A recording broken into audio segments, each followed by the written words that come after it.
Falando sobre a cocaína, que é a segunda droga mais traficada do mundo, é retirada das folhas secas de coca e tem formato de pó. A maioria das vezes ela é aspirada, mas pode ser também injetada na corrente sanguínea. Essa droga, ela, quando chega no cérebro, afeta uns receptores que são responsáveis por alterar os sentidos. Então a pessoa sente uma grande euforia, uma grande alegria durante o efeito da droga. Mas assim que esse efeito passa, a pessoa começa a sentir tristeza, ansiedade, depressão. E quanto mais a pessoa vai usando essa droga, menos efeito ela vai tendo. Então a pessoa costuma usar cada vez mais doses dessa droga. Outra coisa que essa droga faz é aumentar a dopamina, que é um neurotransmissor responsável pelos movimentos, pela sensação de prazer e pela memória. E neurotransmissores são células que são responsáveis por levar informação para o resto do corpo. A duração do efeito é de mais ou menos 1 hora e começa a fazer efeito a partir de 15 minutos que a pessoa fuma.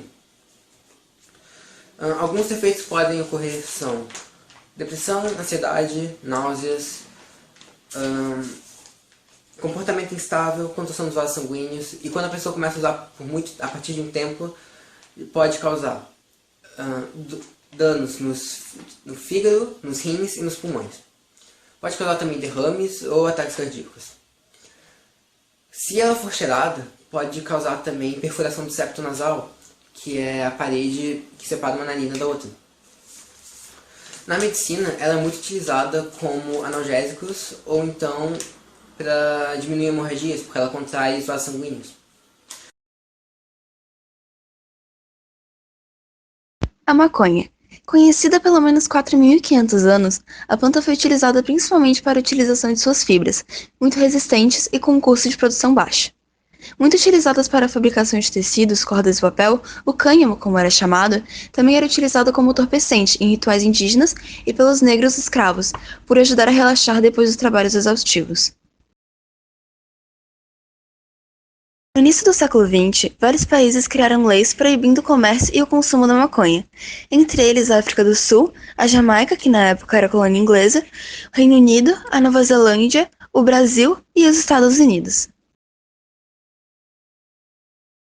A cannabis sativa, que é o nome científico da planta, origina duas drogas além da maconha, que é a haxixe, que geralmente é mais potente que a maconha, e a skunk, que é 10 vezes mais potente.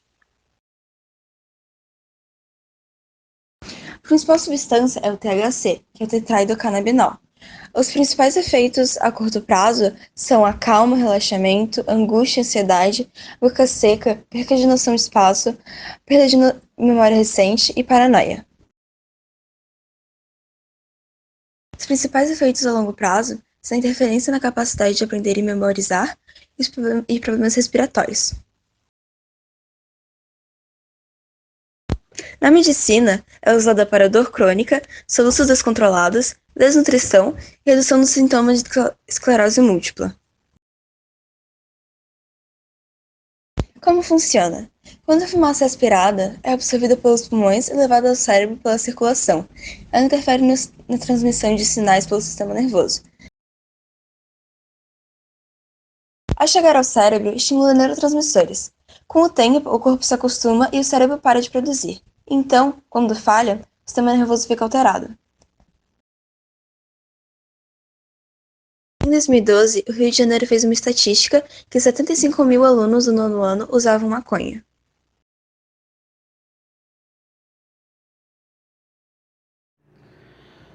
Ok, eu vou falar sobre a distribuição geográfica do tráfico de drogas aqui no Brasil. Bem, como o Brasil tem grandes fronteiras, é bem difícil o patrulhamento e a fiscalização de todas elas. E principalmente na região amazônica, onde é mata fechada, e é bem mais complicado conseguir trazer homens e polícia federal e outras coisas para conseguir realmente barrar o tráfico. Apesar disso, continuar sendo feito pela Polícia Federal e também pelas polícias civil e militar de cada região fronteiriça cada região de fronteira do Brasil. Mas em relação às rotas do tráfico de drogas que chegam ao Brasil. Vou falar primeiro do êxtase, que ele chega principalmente em relação à Europa, por causa que grande parte dele é produzido na Europa. Chega através de mulas aqui no Brasil. Mula seria como, por exemplo, a pessoa ela esconde na mala, ou então ela engole pacotes grandes, malotes, fica dentro do estômago. E depois aqui no Brasil eles abrem, né, e tiram o pacote e tudo mais. E a rota do crack é principalmente ao Paraguai, Bolívia e Colômbia. E daí eles entram por essas regiões, geralmente tentando burlar o patrulhamento da Polícia Federal, que é constante nessas regiões, principalmente já que eles já sabem que tem muita tentativa de tráfico. E depois são distribuídos pelo resto do país, principalmente pela região mais sudeste e uma mais sudeste. Em relação à cocaína, ela vem mais da Colômbia.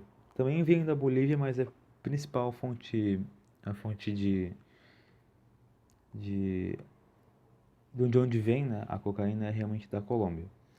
E a maconha, ela vem principalmente do Paraguai. Paraguai é ali entre a fronteira do Paraguai, Brasil e Argentina e mais ou menos ali Bolívia. É a maior parte de onde vem a maconha que é distribuída aqui no Brasil. E daí, depois de entrar, elas são distribuídas pelos traficantes que já estão aqui no Brasil.